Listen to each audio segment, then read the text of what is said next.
Nesse vídeo aqui eu vou estar comentando sobre dois casos que estão acontecendo aqui no Brasil esse ano referente à liberdade de expressão. O primeiro que eu vou falar vai ser sobre o Oruan, né? Esse cara que é um trapper que basicamente já fazia um tempo que o MBL mobilizou o que começou a ser chamado de Lei Anti-Oruan, né? Na internet durante um tempo aí, até que depois de vários e vários meses o rapaz aí em questão acabou sendo investigado por uma suposta ligação com uma facção criminosa de São Paulo, eu acho, né? E daí, de repente, ele ficou preso por, sei lá, praticamente 2 meses, né? E no final de tudo isso, o juiz soltou o cara dizendo que não tinha evidência suficiente para sugerir ou para afirmar que ele tinha uma ligação com esse grupo, né? Que agora nem me lembro se é do Rio de Janeiro, São Paulo, mas enfim.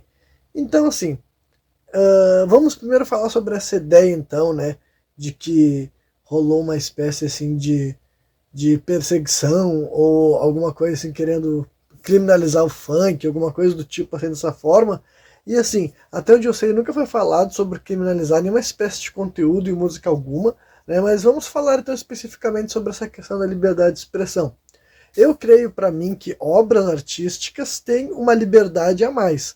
Então, assim, do meu ponto de vista, um músico tem o direito de falar sobre qualquer coisa na música dele, por mais errada, polêmica e controversa que seja.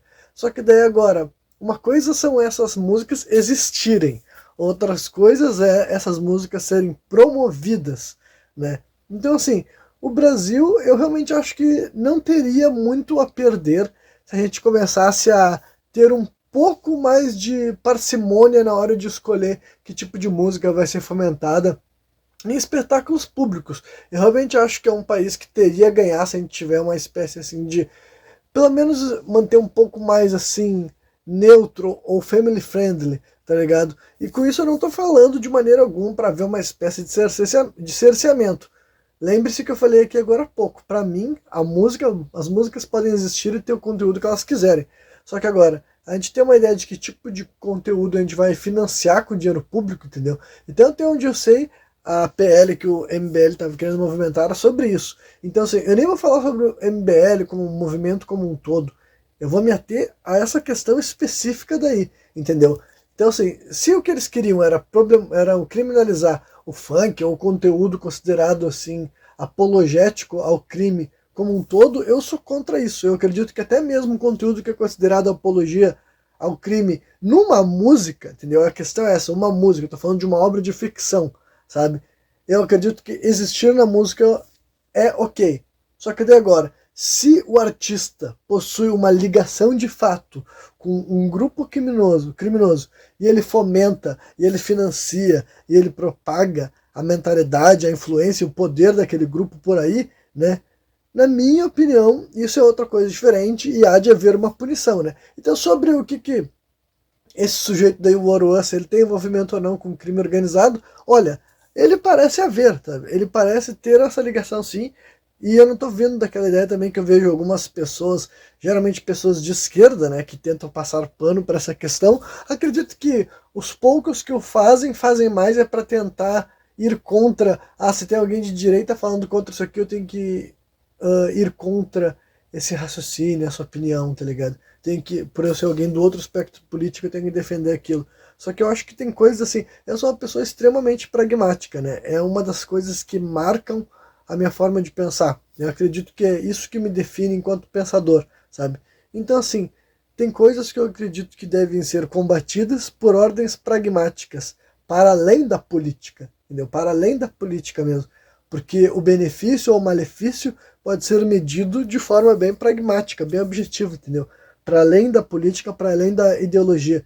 Então, certas coisas eu acho que a gente poderia se alinhar sim. Então, mais uma vez, nunca seria sobre querer proibir as pessoas de cantarem qualquer letra que seja, por mais torta, por mais problemática, por mais tóxica que a letra possa ser. Mas agora, se alguma pessoa tem alguma ligação com um grupo criminoso, é outra história por completo, né? Então, o rapaz em questão, né, o Oruan, foi julgado inocente. Eu tenho minhas razões para achar que ele deve ter envolvimento sim com esse grupo, por músicas que ele canta, por mensagens que ele fala. E como eu falei, não é o problema ele cantar essas músicas. Mas considerando que ele é filho de quem é, e ele já fez assim, né, ele foi no Lollapalooza, que é um evento assim nacional, mas imagino que é transmitido até mesmo internacionalmente, né?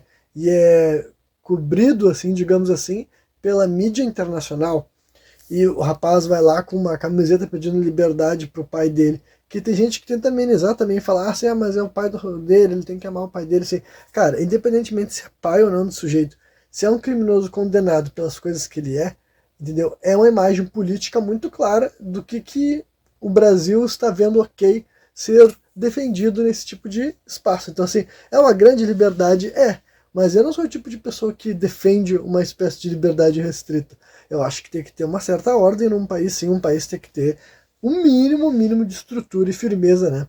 Então eu acho que certas coisas aí poderiam ser revistas. Mas no presente momento o rapaz foi julgado inocente, então assim, sobre o conteúdo que está nas músicas dele, eu acho que é ok existir, financiar esse tipo de música em eventos públicos, né, ou com dinheiro das prefeituras é outra coisa por essa suposta ligação dele com o crime organizado, né? Mas daí eu vou aproveitar também para comentar sobre a figura do Léo Lins e para apontar uma verdadeira hipocrisia que rola, eu diria que mais na esquerda, mas nesse caso daí dá para ver como rola na direita também, né? Porque esse cara daí, o Léo Lins, é um sujeito que está respondendo, até onde eu sei, ele não foi ainda, ele já foi, tipo, parece que ele foi considerado culpado, mas ele está recorrendo. Eu sei que até o presente momento, quando estou gravando esse vídeo, ele não chegou a ser preso por aquilo que ele falou. E eu não sei se ele já pagou alguma espécie assim de né, fiança, alguma coisa do tipo, né? Mas até onde eu sei, ele tinha sido condenado à prisão, só que ele está recorrendo, algo do tipo. Então, assim, para mim é o mesmo raciocínio, né? Só para não parecer uma falsa equivalência, até onde eu sei, o Léo Lins não tem nenhuma ligação com o crime organizado, então não é a mesma coisa nesse ponto de vista. Mas agora, é óbvio que do meu ponto de vista não tem como criminalizar nenhuma humorista por algo que ele está falando no palco. Por mais que de fato seja a opinião do cara. Essa é uma liberdade que eu acho que a classe artística e as obras artísticas têm que ter numa sociedade que não é uma ditadura. Simples assim, entendeu? Já basta nós termos as nossas limitações, que eu até concordo que algumas têm de ter no discurso público real. Mas agora, o que tem que as pessoas têm que ser capazes de criar sua arte com qualquer conteúdo. Se a arte for considerada de mau gosto, se ela não tiver público, ela vai simplesmente cair no ostracismo. Mas agora, se... E eu vou até fazer um adendo, que eu não sou um cara que sequer gosta de stand-up, entendeu? É um tipo de entretenimento que sequer é pra mim. Mas assim, o comediante que tá fazendo stand-up, tá fazendo personagem? Sim. Eu acho que ele tem que ter a mesma liberdade que o músico tem na hora de compor a sua música? Sim. Então essa é a questão, sabe? Eu vejo que tem gente da esquerda que tenta ou se esforça para passar pano para essa situação do Doruan, justamente defendendo aquela ideia de ser liberdade de expressão, de dizer, ele tá cantando a vida dele, blá blá blá. Só que daí tá querendo criminalizar o que o humorista falou em cima do palco. Não faz o menor sentido. Da mesma maneira, né, que pessoas que querem criminalizar ou gostariam, entendeu? Como eu disse no começo desse vídeo, eu não vi ninguém falando que o funk como um todo deveria ser criminalizado, ou letras que podem ser consideradas apologia ao crime deveriam ser criminalizadas. Eu não vi isso, mas quem defende isso, na minha opinião, está errado também, entendeu? Músicos têm que ter essa liberdade da mesma forma que o pessoal do stand-up tem que ter essa liberdade, né? E a última coisa que eu vou comentar aqui sobre nesse conteúdo, na realidade eu tô pensando se não vale a pena gravar outro vídeo, já que esse aqui tá chegando a 10 minutos, eu raramente consigo fazer um vídeo curto, então eu posso aqui deixar um gancho talvez, né, mas, né, eu acho que eu vou deixar assim, vai ficar bem confuso esse final aqui, talvez eu corte, vamos fazer assim mesmo, né, vamos dar um jeito.